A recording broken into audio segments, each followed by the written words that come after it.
Good morning. Welcome to Monday Morning with Tanie. Today is November 23rd, 2020.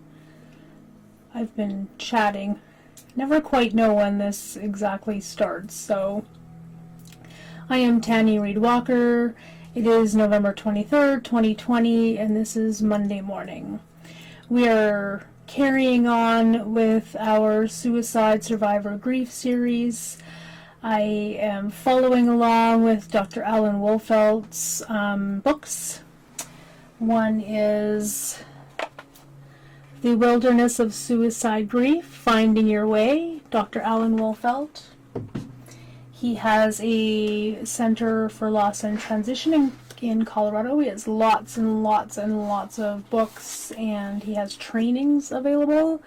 This one is Understanding Your Suicide Grief, the 10 Essential Touchstones for Finding Hope and Healing Your Heart.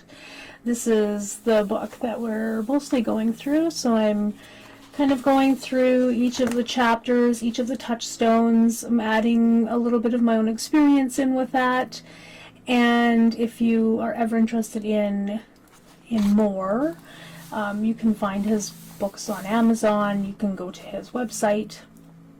If you ever need any more assistance and want individual counseling, you can always contact FCSS, www.fcss.ca, and we cover a lot of Southern Alberta rural area.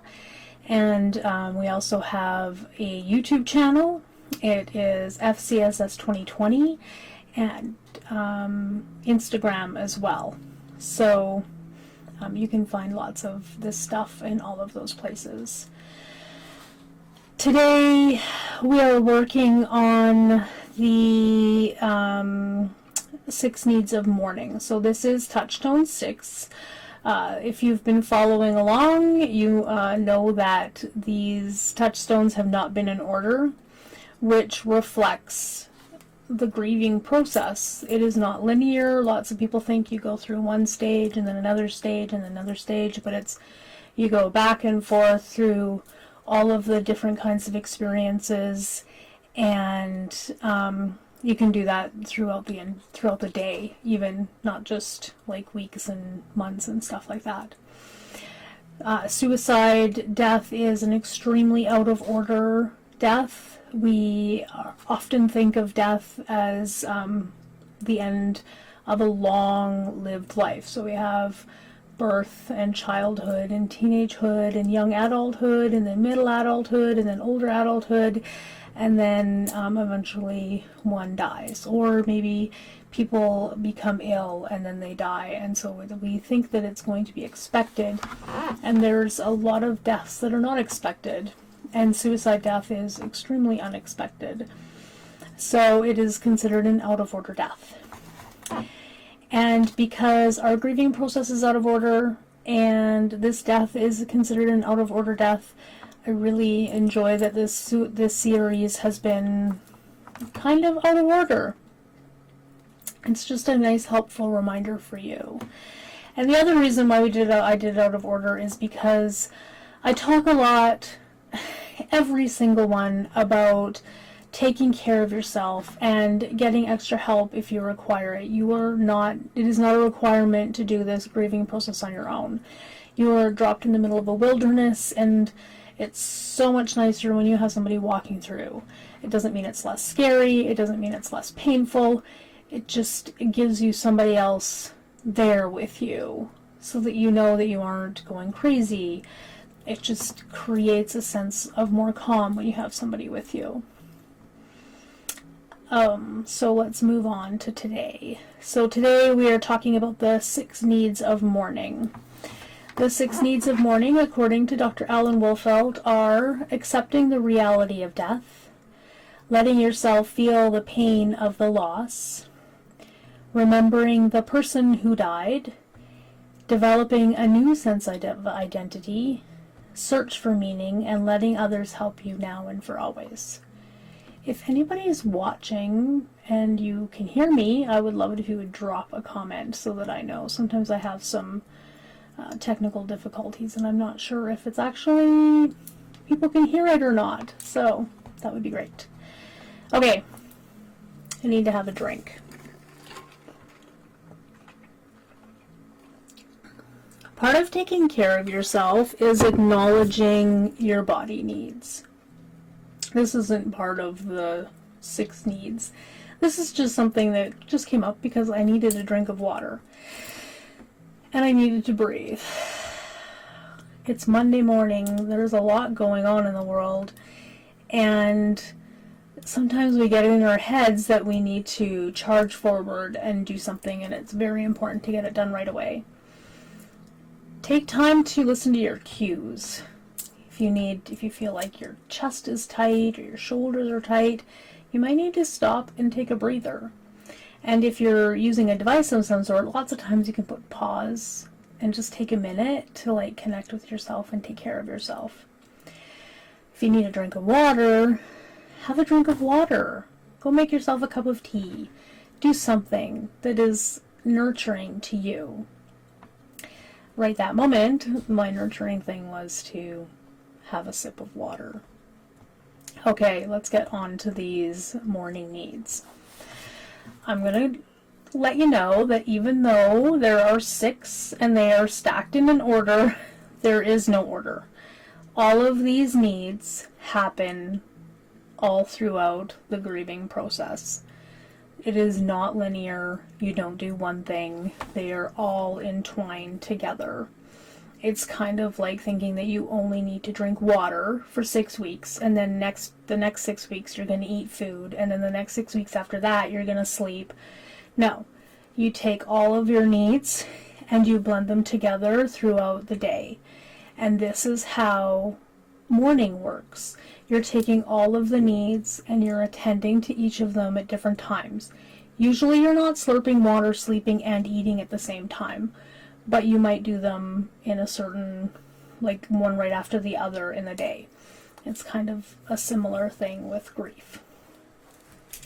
I keep going off on side notes. Okay, we're accepting the reality of the death. This one is really, really big.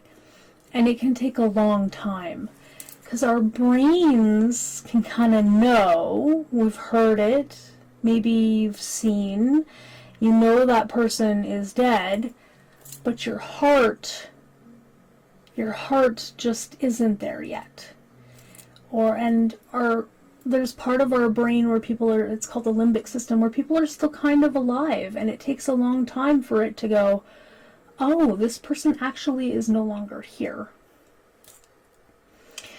You can say the words, but feeling it can take so much longer. Even a couple of years after, you could be driving along and look over, and then in the other car there's somebody that looks exactly like your loved one. And then you might feel that little tiny bit of hope, and then it sinks in again. It is really, really a long process of accepting that reality.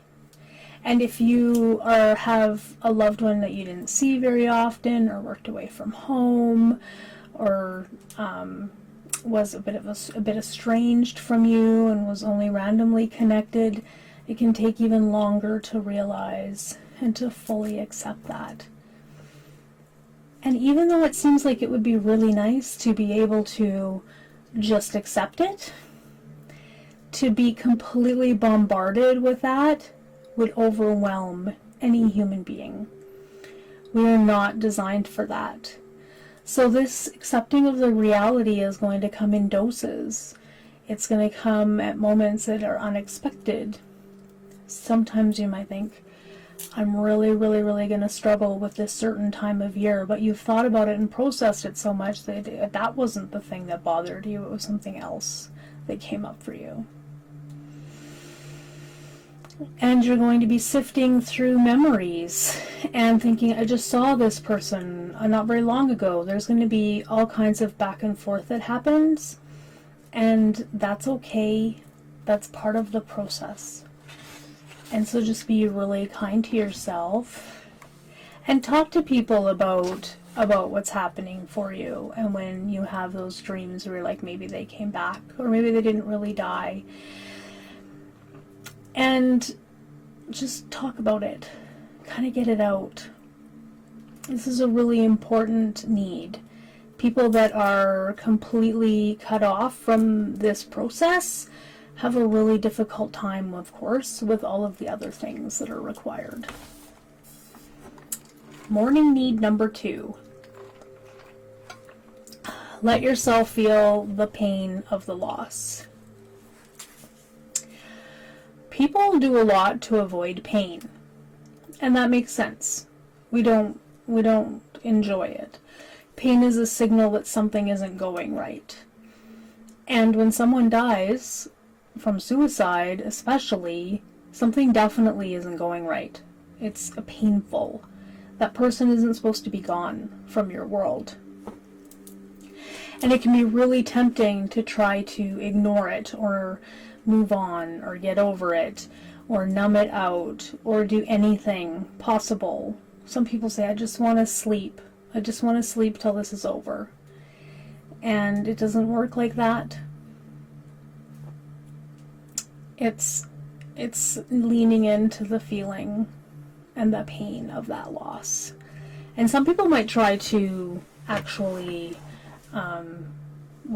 help, want you to deny that loss and deny that pain and tell you should just get over it and you should be strong. No, you're gonna need to lean into it. But of course, please don't jump head first into it and stay swimming there. That's impossible. You're gonna dose it. You're going to take time when it comes up to acknowledge it and realize the pain and cry or not cry or yell or whatever things that you do when you're in pain, and feel it. Whatever you do, don't deny it. When you deny pain and you stuff pain, it may feel like temporarily it's okay, but there's going to be other losses that come up, and that complicates things. And we're actually going to be, the next series, we're going to be talking about the ghosts of grief. And so a lot of that is about stuffing that pain down. We are designed to feel. Those feelings are signals to us. Those feelings are the things that make the change in our lives. And it is painful, and I'm so sorry that you're feeling that. And I can understand how horrible it is. But I also understand those feelings, they just kind of need to be invited in. And you just lean into them and feel them. Just feel them. Talk about them. Write about them. Feel it and acknowledge it. Lots of times even just acknowledging something can soften it immensely. Even when you're in an argument with somebody, or you're just feeling kind of cranky and you say, oh, I'm just kind of cranky today. That can soften everything that's said and done after. Just acknowledging what you're going through can be really powerful. Healing, changing, adapting after a suicide is slow, and it's painful, and it's a lot of work. It can take months and even years. All you need to do is be patient. Find people who are patient, supportive, and have strength, and lean into them. Lean into them. Hopefully they're healthy ones.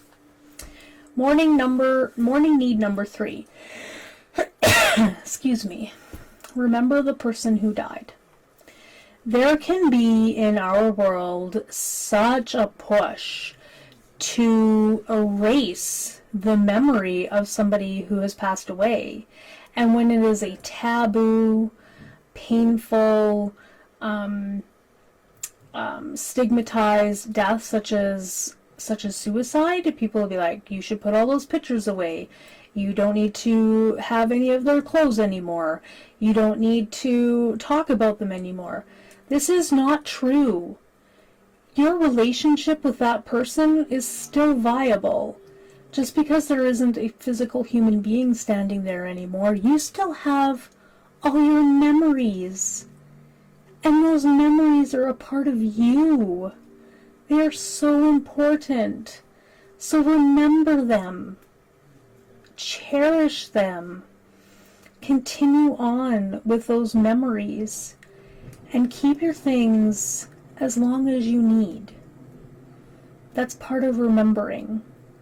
And there might be times where you're like, I can let this thing go, and I can let that thing go. And there might be some things that you never let go.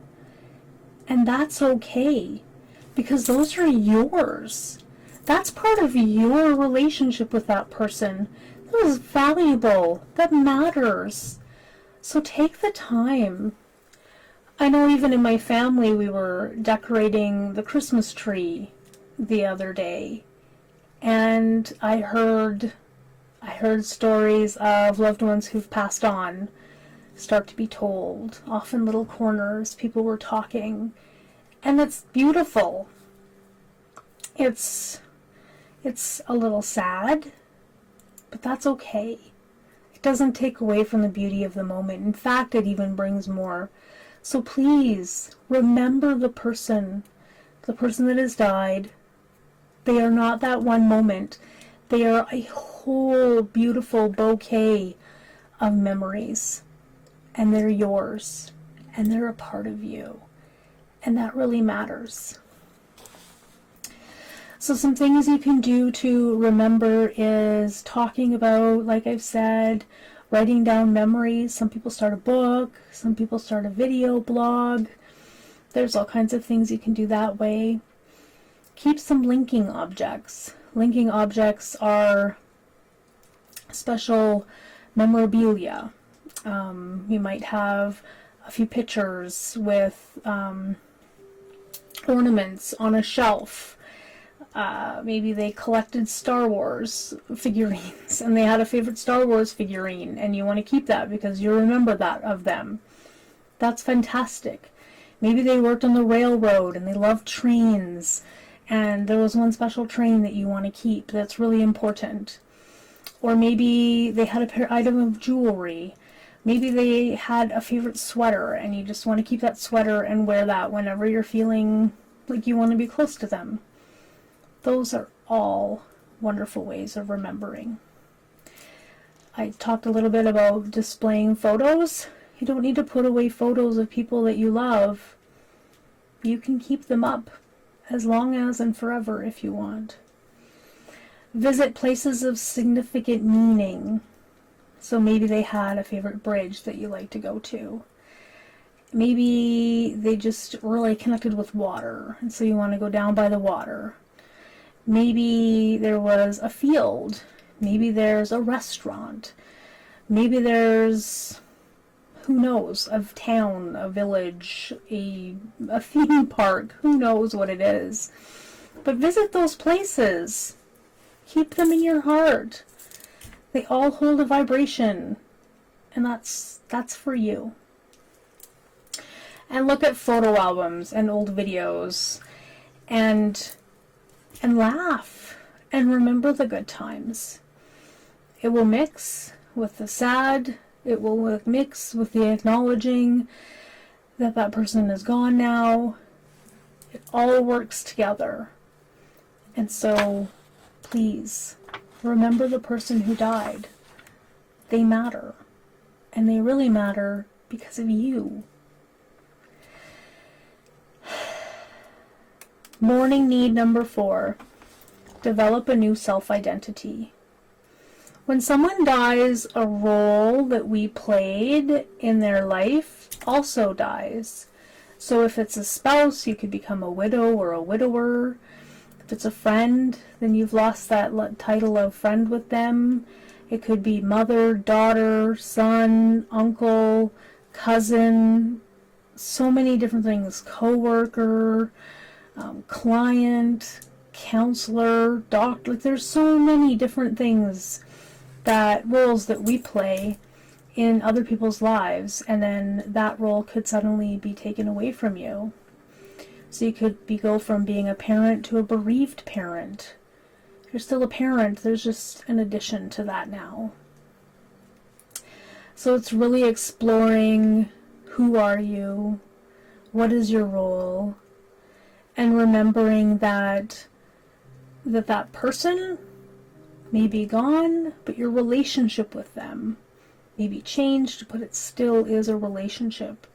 And a lot of that is based on memory, but it matters. It still matters. So you really are working on figuring out, what is your new role in life? What are you focusing on?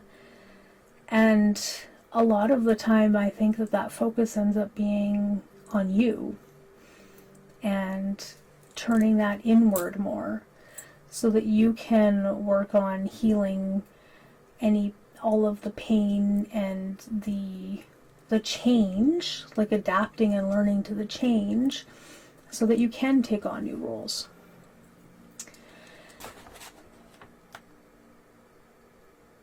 It's slow, just like all the other things. You can't just automatically snap into a new role or have somebody else fill that other person's role in your life. It takes a lot of time. And because it takes time, and you're unsure and you're not knowing who you are, it doesn't mean you're weak. It doesn't mean there's something wrong with you. It means that there is a massive change that happened in your life, and it takes a while to build a new life and a new role. If a giant skyscraper got crashed to the ground, it would take a long time to rebuild that. A long time. And even as the structure goes up, it may look like, it's like built again. But you don't know what's going on the inside. And that's a lot like us. A lot of people won't be able to see what's going on the inside. So you'll talk about it. And you'll work at it. And take the time. And of course, be kind. Mourning need number 5. A search for meaning. The biggest thing people would like to know is why. Why did this happen? How? How could this even come to pass? And they may question their God. And they may question, oh, thanks, Alicia. They may question their spirituality. They may question all of their beliefs. Lots of times people who die by suicide, I hear, said they would never do that. And they were often people that supported other people who were having suicidal ideation and helping them get help and have somebody to talk to. And so it's really complicated. So it's so natural to search for meaning in that. And then the meaning in your life. What does this mean to me? What am I going to do and change and become? And of course, this doesn't happen, just like all the other things, overnight. This is an exploration. So please don't feel pressured to figure out what your meaning is, but understand that your quest and your search is so natural. So natural. And questioning everything you've ever known or ever believed in is so natural. Your brain has to restructure everything because a really big piece totally got knocked out. And so it's scrambling and working so hard to fix this mess, because that's what it feels like. It feels like a mess. So if you're feeling confused, you're confronting your spirituality, any of those things, give yourself space. Give yourself space to look. Give yourself space to explore. Give yourself space to talk to people who you feel resonate with you. Give yourself lots of space. And stay away from people who are judging you, judging your journey, not understanding. Give yourself space from them and move towards more compassionate, understanding people. People who don't expect to take your pain away, but are there to listen to you and there to let you talk through your process of learning for yourself. And in your search for meaning, don't be upset if you find yourself angry or raging or super sad and down. It's all part of that process. And it may feel really scary in the moment because you might be somebody who had never felt that kind of rage or confusion before. As I talked about in the last touchstone, you were not crazy. You were experiencing something that is not ordinary. And then why would you expect to have ordinary experiences in that?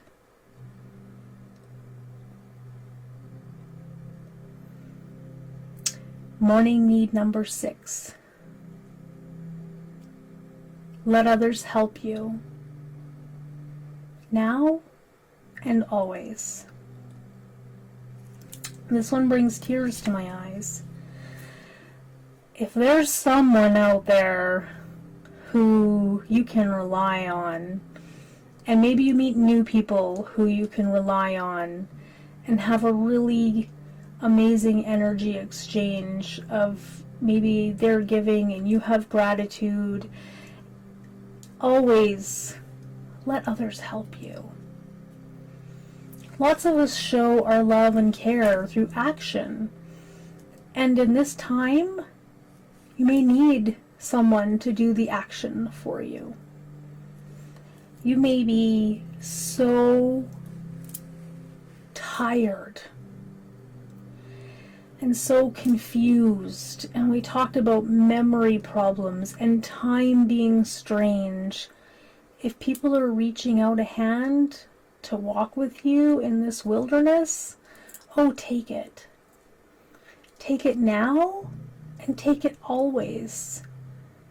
If we could build this community to be connected and together and supporting, it would be so much more beautiful. And I feel like it would probably help you acknowledge the loss. It would help you manage and get through the pain. It would help you create new roles and understand meaning. I feel like letting other people help you now and always helps with all the other 5 needs.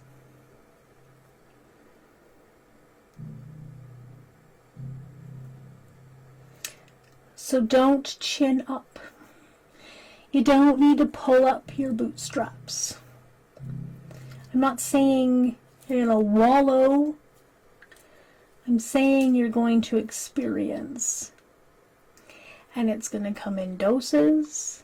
And when those doses happen, if someone's willing to help you and be with you, then that is a gift. And because we all go through loss, I know it's a gift that eventually you will be able to reciprocate. And you will have a knowing that many other people don't have. And I'm grateful to you for doing this work. And work it is.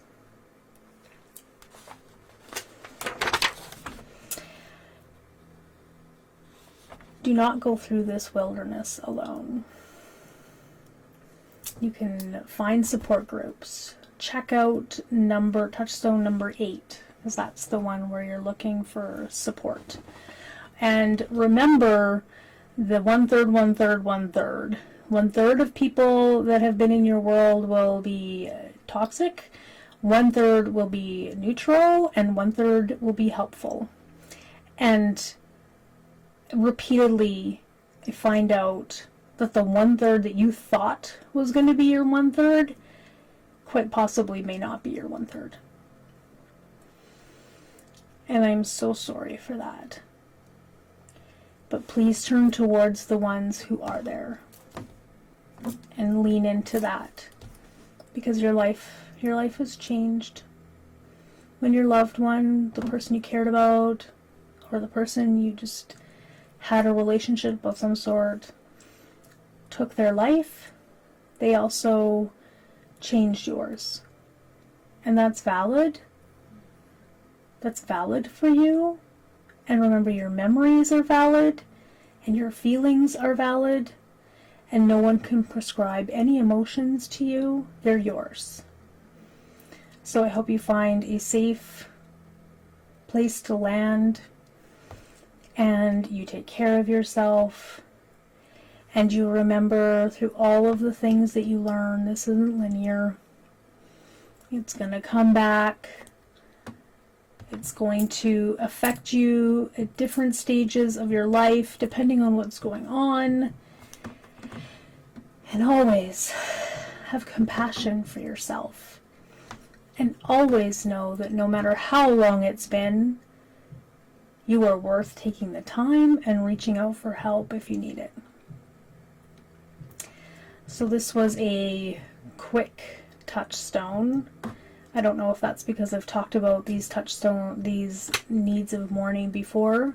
I think there's other videos in the series that probably go in depth a little bit more on each of these.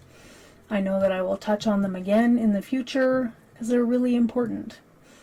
And the more times we hear things, the new things show up for us as we're talking about it. The last touchstones are 9 and 10, so I will do those next week. After that, I will be starting on living in the shadow of the ghosts of grief. Step into the light. This is reconciling old losses and opening the door to infinite joy and love. And I think as we head into the holiday season, talking about carried grief and grief that we may have locked inside us, and we can't figure out why the holiday season is really difficult, or maybe we know why the holiday season is really difficult, but we don't know how to transmute that. I'm really hoping that this book will help guide us through that over the next few weeks leading into the holiday season. Until then, please take care of yourself. Thank you for listening. Please share. Please send me comments. Anything to do the connecting, and let me know what you're interested in and any questions you may have. I was hoping this would be a little bit more of a reciprocal kind of thing, but I understand that grief can be really hard and it's really private for a lot of people who don't feel safe. So if you are here, I thank you. I thank you for honoring me with your presence in the lives or any of the replays. Take care.